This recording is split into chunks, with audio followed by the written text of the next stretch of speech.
நீங்க ரோஹிணிக்கு வேற எடுத்துட்டு போங்க. எல்லா பாலையும் குடிச்சிட்டாங்க. மாமா, இன்னைக்கு உங்க பாடு திண்டாட்டம் தான். சரி, இந்த தடவை மிஸ் ஆகக்கூடாது. ரோகு, ஒரே ஊத்தா ஊத்திடுறேன்.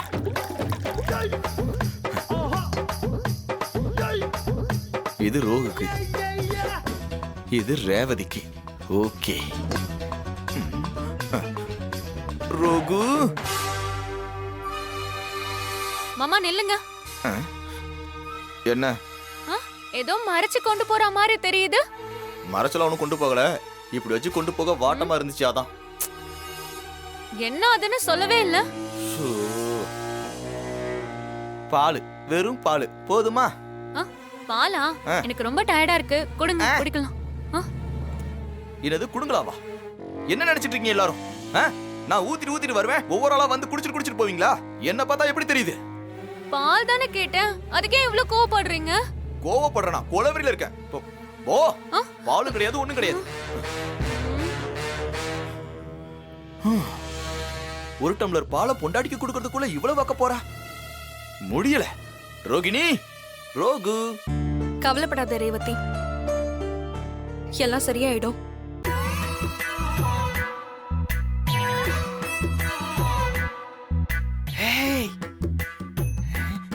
ரோகு, ரோகு.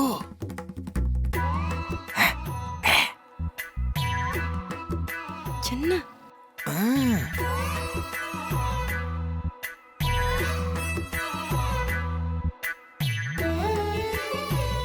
என்னங்க? ஒரு நிமிஷம் அப்படி வாயே. நீ வாங்க. வா வா. என்னங்க இப்ப எதுக்கு என்ன தனியா கூட்டிட்டு வந்தீங்க? இந்த பாலக்குடி.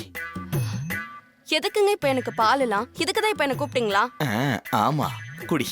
எங்க அங்க ரேவதி மனசு உடைஞ்சு போயிருக்கா. அவளை எப்படி தேத்துறதுன்னு தெரியாம நாங்களே முழிச்சிட்டு இருக்கோம். நீங்க என்னடான்னா அத பத்தி கொஞ்சம் கூட கவலைப்படாம பாலை குடிக்க சொல்லிட்டு இருக்கீங்க. இங்க பாரு ரோகு, நம்ம சிலம்பம் இருக்காப்ல ரொம்ப நல்லவன். அவனை மட்டும் ரேவதி ஏத்துக்கிட்டான்னு வையேன், அவ வாழ்க்கை ரொம்ப நல்லா இருக்கும். இங்க பாரு, எதிரும் புதிருமா இருக்கிறவங்களுக்கே இன்னைக்கு ஃபர்ஸ்ட் நைட்டு. அதே மாதிரி நாமளும் ஃபர்ஸ்ட் நைட் கொண்டாட வேணாமா? அதுக்கு தான் இந்த பாலை குடிக்க சொல்றேன். குடி. வர வர உங்க அட்டகாசம் எனக்கு தாங்கவே முடியல. குடுங்க, குடிக்கிறேன். கமான் ரோகு.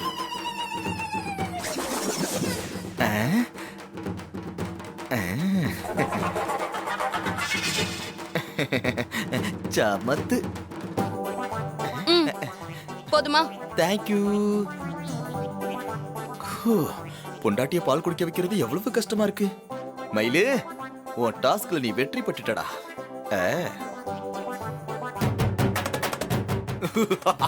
வெற்றி, வெற்றி, மகத்தான வெற்றி.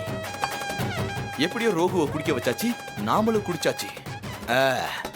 இப்ப மிச்சம் இருக்கிற இந்த பாலை சகலைக்கு டிரான்ஸ்பர் பண்ணிட வேண்டியதான். சொம்புல ஊத்தி வச்சா ரேவதி இதை எடுத்துட்டு போயிடுவா. கார்த்தி சகல.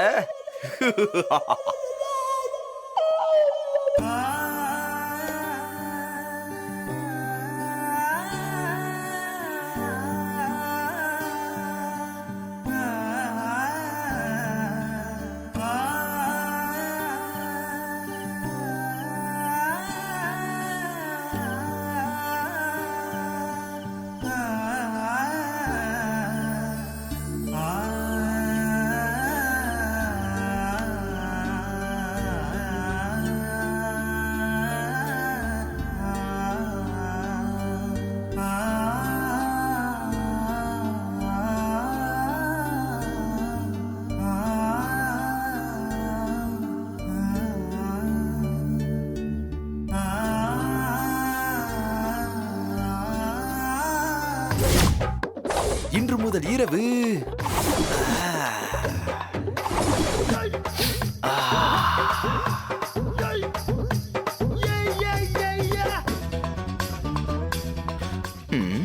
ஆப்பிள். என்ன நம்மால ரோகுவை இன்னும் காணோம். ஆஹா,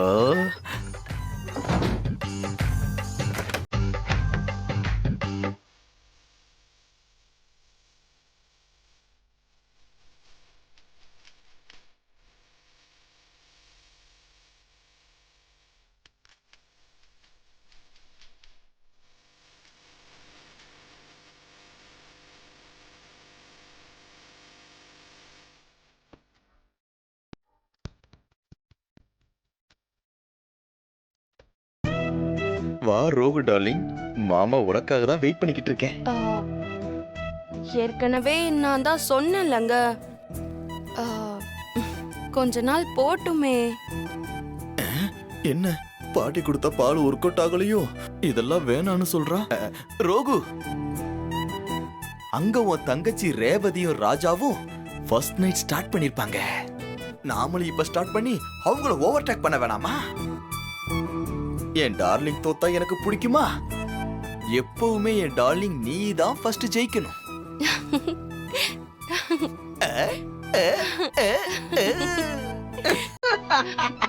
என் ரோகு டார்லிங் சிரிச்சிட்டா. அப்படின்னா சிரிப்பு சம்மதத்துக்கு அறிகுறி. சி, போங்க.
இருங்க, என்ன கதவு சாத்தாம வந்துட்டீங்க? இருங்க, கதவு சாத்திட்டு வரேன்.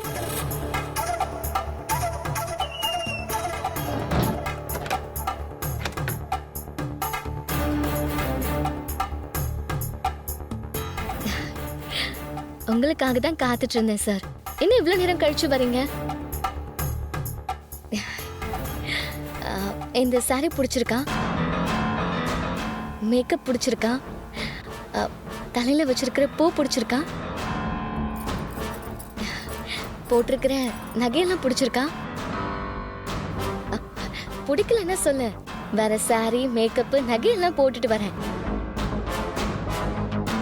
இப்ப இங்க எல்லாத்தையும் நீ தானே டிசைட் பண்ற. உன் இஷ்டத்துக்கு தானே இங்க எல்லாமே நடக்குது. நாங்க உன்னை அட்ஜஸ்ட் பண்ணி தானே வாழணும். ரேவதி, ஏன் இப்படிலாம் பேசுற? வேற எப்படி பேச சொல்ற? இந்த உலகத்திலேயே நீதான் ரொம்ப நல்லவன்னு எங்க அம்மா நம்பிட்டு இருக்காங்க. அதனாலதான் நீ சொல்றதெல்லாம் கேட்டுட்டு அவங்க ஆடுறாங்க. அவங்களே ஆடும்போது நானும் சேர்ந்து ஆடுதானே வேணும். சொல்லுங்க, நான் என்ன செய்யணும் சார்? நீ என்ன தப்பா புரிஞ்சுக்கிட்டு என்னென்னமோ பேசிட்டு இருக்க. ஆமா, இவ்ளோ நாள் நீ நல்லவன்னு நான் தப்பா தான் புரிஞ்சுட்டு இருந்தேன். இப்ப நீ எவ்வளவு மோசமானவன்னு கரெக்டா புரிஞ்சுக்கிட்டேன். உன்னை பத்தி எல்லாரும் தப்பு தப்பா சொன்னப்ப கூட நான் மட்டும் தானே உனக்கு சப்போர்ட்டா பேசினேன். அதுக்கு நீ எனக்கு நல்ல சிறுபடி கொடுத்துட்டல. ரேவதி, நான் சொல்றது கொஞ்சம் பொறுமையா கேளு. என்ன என்ன கேட்கணும்? புதுசா என்ன கதை சொல்ல போற? நான் உன்ன கதையெல்லாம் அடிக்கல ரேவதி, உண்மையை தான் சொல்றேன். அந்த மகேஷ் மாயா 2 பேருமே நல்லவங்க கிடையாது. அவங்க 2 பேருக்குள்ள தப்பான உறவு இருக்கு. அந்த உண்மையை உன்கிட்ட நிரூபிக்கணும். நீ ஒரு தப்பான ஆளை கல்யாணம் பண்ணிக்க கூடாது அப்படின்றது மட்டும்தான் என் மனசுல இருந்துச்சு. அதுக்காக தான் நான் எல்லா முயற்சியுமே பண்ணேன். மற்றபடி உன்னை கல்யாணம் பண்ணணும்னு நான் நினைச்சது கூட இல்லை. அந்த மாதிரி எண்ணம் எனக்கு துளியும் இல்லை. அப்படிங்களா? பின்ன ஏன் தாலி கட்டினீங்க? எனக்கு அப்ப வேற வழி இல்லை. நான் மனசார அதை கட்டல. எனக்கு வேற வழி இல்லாம தான் உனக்கு தாலி கட்டினேன். சூப்பர், சபாஷ். இப்ப கூட செம்மையா நடிக்கிற. ஆனா இதுக்கு மேல உன் நடிப்ப நான் நம்ப தயாரா இல்ல. உன்னை நம்பி நம்பிதான் இப்ப என் வாழ்க்கையவே நான் தொலைச்சிட்டு நிக்கிறேன். இனிமேலும் நம்ப என்ன நான் முட்டாளா? நீ என்ன புரிஞ்சுக்காமலே பேசிட்டு இருக்க. இங்க பாரு, உன்னோட உண்மையான முகம் என்னன்னு தெரிஞ்சு போச்சு. அதனால நீ என்ன சொன்னாலும் நான் நம்ப போறது இல்ல. எனக்காக ஒரே ஒரு உதவி மட்டும் பண்ணு, அது போதும். என்ன பண்ணும்? மகேஷ நீ தான் கடத்திட்டு போயிருக்கேன் நான் நம்புறேன். அவரு எங்க இருக்காருன்னு மட்டும் சொல்லு, அதுவே போதும். கடத்திட்டு போய் அவரை உயிரோட வச்சிருக்கியா இல்ல ஏதாவது பண்ணிட்டியான்னு கூட தெரியல. காணாம போன மகேஷுக்கும் எனக்கும் எந்த சம்பந்தமும் இல்ல. தயவு செஞ்சு என்ன நம்பு. நீ கடத்தலனா வேற யார் கடத்திருப்பா? வேற யாரும் கடத்துறதுக்கு மோட்டிவே இல்லையே. நிச்சயத்தப்ப நீதான் மகேஷ கட்டையால அடிச்சு மறைச்சு வச்ச. இப்பவும் இதையும் நீதான் ஏன் பண்ணிருக்க கூடாது? ஏய், மகேஷ் அன்னைக்கு நான் அடிக்கல. யாரோ அடிச்சிட்டு அந்த பழியை என் மேல போட்டாங்க. மகேஷ நீதான் அடிச்சேன்னு சொன்னாங்க. ஆனா அதை செய்யலன்னு உன்னால ப்ரூவ் பண்ணவே முடியலையே. நீ என் கழுத்துல தாலி கட்டுறதுக்காக அவரை கடத்தி வச்சுக்கிட்டு அம்மாவை அவங்க வாயாலேயே உன்னவங்க தாலி கட்ட சொல்ற மாதிரி செஞ்சுட்டல. அதானே நடந்தது. இந்த துரோகத்தை நான் என்னைக்கும் மறக்க மாட்டேன். இப்ப சொல்றேன், நல்லா கேட்டுக்கோ. ஏன் கழுத்துல தாலி கட்டணுங்கிறதுக்காக எந்த அட்வான்டேஜும் எடுத்துக்கிட்டு ஏன் லைஃப்குள்ள நீ வர முடியாது. பேருக்கு தான் நம்ம புருஷன் பொண்டாட்டி. நீ யாரோ நான் யாரோங்கிற மாதிரி தான் வாழ போறோம்.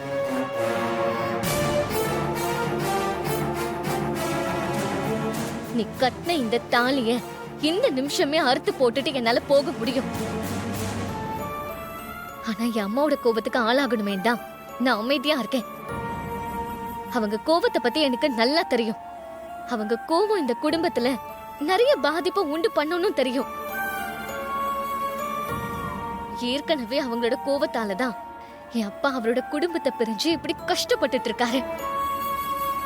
திரும்பவும் அப்படி எதுவும் நடந்துடக்கூடாதுன்னு தான் நான் எல்லாத்தையும் பொறுத்துட்டு இருக்கேன். ஆனா அம்மாவுக்காக இவ எல்லாத்தையும் பொறுத்துக்குவான்னு நீ தப்பு கணக்கு போட்டுக்கிட்டு என்கிட்ட நெருங்கலான்னு நினைச்சா அடுத்த நிமிஷமே நான் உயிரை விட்டுருவேன்.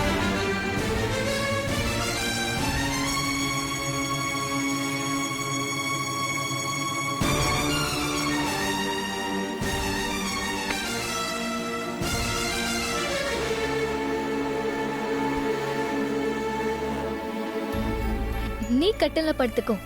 இப்ப நீ டிரைவர் இல்ல, இந்த வீட்டு மாப்பிள்ளையாச்சே. அதுக்கு மரியாதை கொடுக்கணும்ல. நான் கீழே படுத்துக்கிறேன்.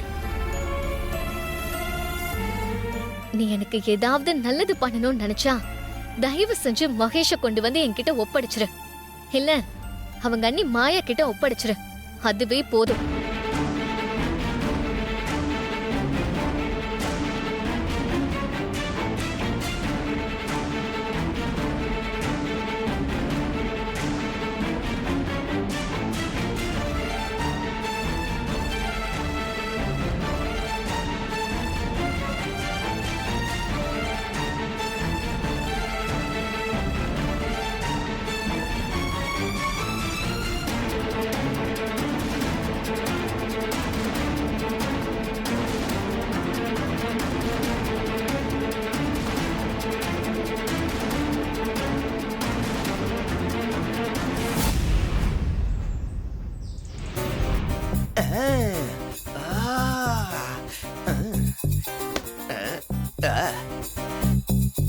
எனக்கு ஒரு மகன் பிறப்பான், அவன் என்னை போலவே இருப்பான்.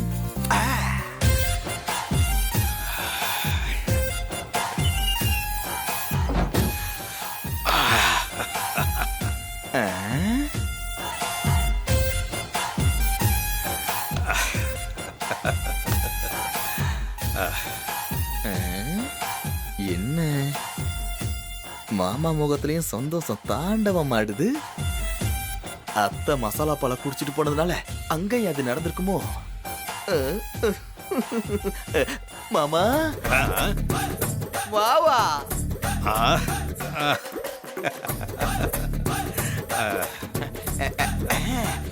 மாமா என்ன எதையோ சாதிச்ச ஒரு பெரிய உள்வுணர்வு உங்க தலைக்கு பின்னாடி ஒளிவட்டமா பிரகாசமா எரியுது. என்ன காரணம், என்ன மாயம், என்ன நடந்தது?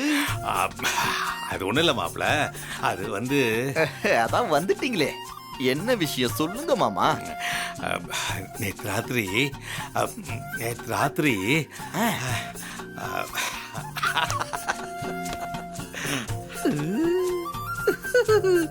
மாமா மாமா அப்படி என்ன நடந்துச்சு சொல்லுங்க மாமா. அட என்ன மாப்ள, சுத்த விவசாய இல்லாத ஆளா இருக்கீங்க. என்ன நடந்துச்சுன்னா இதே இல்லாம நம்ம போங்க மாப்ள. அட மாமா சொல்லிட்டு போங்க மாமா. மாமா என்ன மாமா, உங்க சந்தோஷத்துக்கு எனக்கு அர்த்தம் தெரியாதுன்னு நினைச்சீங்களா? நெல்லுக்கு இறக்கிற நீர் சில நேரம் புல்லுக்கும் பாயும் சொல்லுவாங்க. அது மாதிரி கார்த்திக்காக பாட்டி கொடுத்த மசாலா பாலால நாம ஜாலியா இருந்துட்டோம். ஆமா, ஜாலியா இருக்க வேண்டிய கார்த்திக் ஜாலியா இருந்தா நானும் தெரியலையே. போய் பாப்போம்.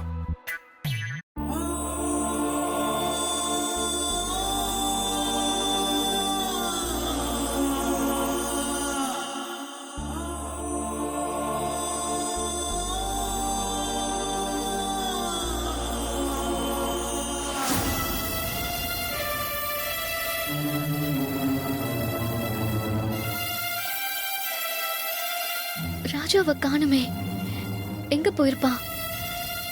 நேத்து நைட்டு நம்ம திட்டின திட்டுல சொல்லாம கொல்லாம எங்கேயாவது ஓடிட்டானா?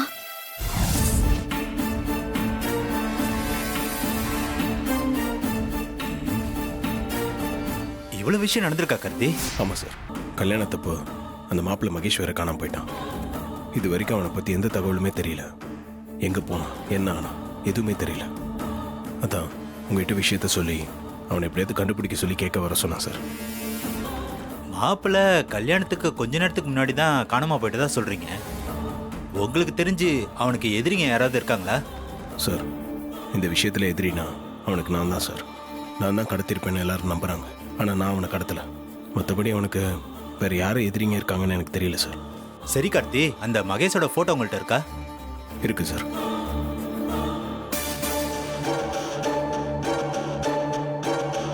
உங்களுக்கு அமைச்சிருக்கேன் சார்.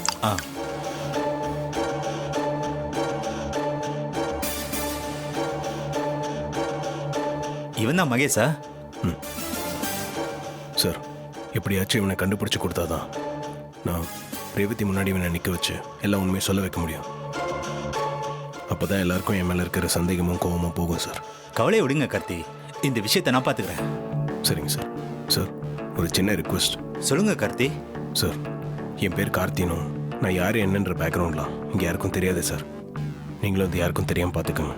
ஓகே கார்த்தி, நீங்க இதை மறைக்கிறீங்கன்னா கண்டிப்பா இதுக்கு பின்னாடி ஒரு காரணம் இருக்கும். நான் பார்த்துக்கிறேன். சரிங்க சார், நான் வரேன். ஓகே கார்த்தி. Thank you sir.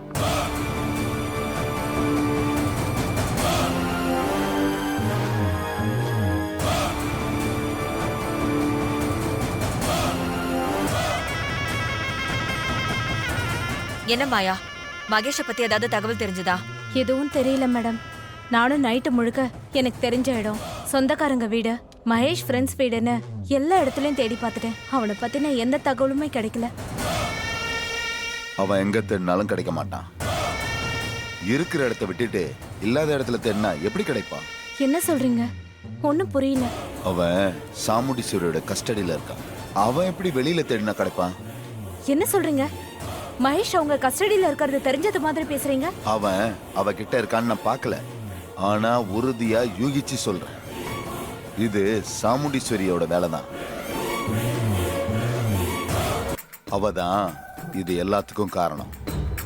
அவதான் மகேஷை கடத்திட்டு போய் வச்சிருக்கணும். அதனால அவனை வெள்ளத்தேன்னா எப்படி கிடைப்பான்? எப்படி இவ்வளோ உறுதியா நான் சொல்றேன்னா, எனக்கு சாமுண்டீஸ்வரியை நல்லா தெரியும். இவ்வளோ கரெக்ட் டைமிங்ல கடத்தி கல்யாணம் முடிஞ்ச பிறகும் அவனை வெளியே விடாம வச்சிருக்கான்னா கண்டிப்பா அவளோட பிளானா இருக்கும். கரெக்ட். நீங்க சொல்றது சரின்னு எனக்கும் தோணுது. ஆனா இப்ப நான் என்ன பண்றது? என்ன செய்யறதுன்னு என்கிட்ட கேட்கிற? உன் லவ்வரை ஒருத்தி கடத்தி வச்சிருக்கா. அதுக்கு என்ன செய்யணுமோ அதை செய். சரி, அந்த அம்மாவே கடத்தி இருந்தாலும் நான் போய் கேட்டா உண்மையை சொல்லிடுவாங்களா? அவங்க எவ்வளவு பவர்ஃபுல். அவங்கள எதிர்த்து என்னால என்ன செய்ய முடியும்? அது உண்மைதான். உன்னோட அவ பவர்ஃபுல்லானவ தான். நீ போய் கேட்டா உன்னை அடிச்சு துரத்திடுவா. அவளை எதிர்த்து உன்னால தனியா எதுவுமே செய்ய முடியாது. ஆனா போலீஸ்ல கம்ப்ளைண்ட் கொடுத்தா அவங்க சாமுண்டீஸ்வரியை கூப்பிட்டு விசாரிப்பாங்கல்ல, அப்ப உண்மை தானா வெளியே வரப்போகுது.